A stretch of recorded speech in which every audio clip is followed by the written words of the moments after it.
My name is Deron, Carlis. I train at American Top Team HD. For us as fighters, it just kind of opens up to have a bigger training experience if we want to go down to Florida. Lebo came up here and did a seminar a couple weeks ago, so that was a good experience. Just gives us a chance to go down and work with more world-class guys and not have to pay. I mean, other than the pay to go down there, we don't have to pay to go down there and train. So that's really beneficial to all of us. And then, you know, hopefully soon we'll get some guys to come up here and train with us too.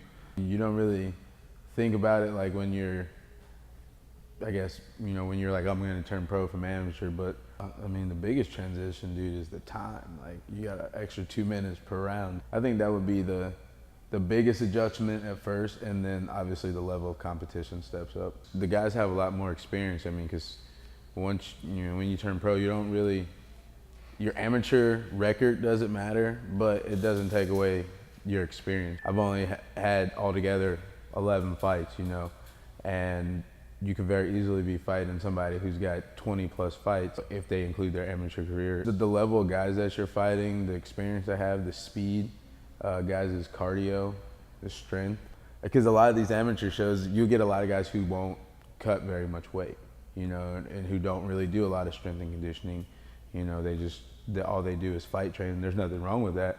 But when you get on the pro circuit, you can start to notice the guys that are cutting more weight, the guys that have, you know, nutritionists and strength and conditioning coaches. The amount of cards that go on around here, I mean, if you want to fight and if you're a decent fighter and you can sell tickets, I mean, you can pretty much fight as often as you want. It does get harder the bigger the cards, you know, that I've noticed. You know, you'll see guys not fight for 6 or 7 months, you know, because they're on a bigger card, Bellator or the UFC, you know. So you do notice that when you turn pro and you're on these bigger cards, there can be a lot longer of a layover.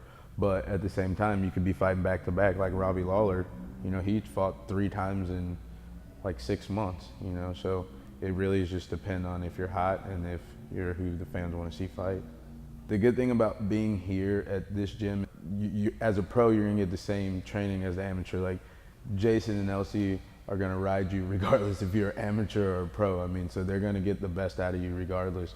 So for me, it really hasn't been much changing, like with coaches and things like that. If anything, it's just been constant. You know, they're always there. If you need something, if you need to fix something, they're gonna let you know. If you have questions, they're gonna be there. So for me, I've been fortunate, and there hasn't been a huge like change where I'm like, I feel overwhelmed or like it's too much, because it's been like that since I've got here. They've expected me to come in the gym and bust my ass and leave everything in the ring when I fight.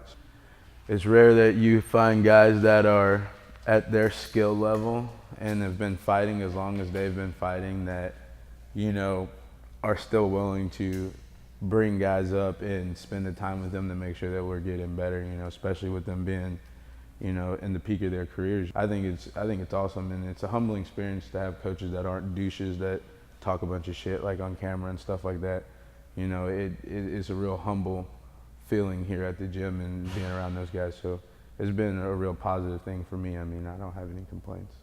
Jason has been on me a lot about my diet and walking around lighter, because I mean, you do feel it if you have to cut a ton more weight. You know, I naturally walk around about 175-ish and I fight at 45, so I cut quite a bit of weight. So he's been on me about dieting a little bit better and making sure that my walking weight is closer to 70, 65 opposed to 75. When I first started, I had no idea what I was doing. I got to HD and I was walking around probably like 195 at the time. I just got out of the Army, and yeah, dude, and I fought at 55 twice, and then I made the cut to 45. But the first time I cut to 45, I cut from like 180, and it was terrible.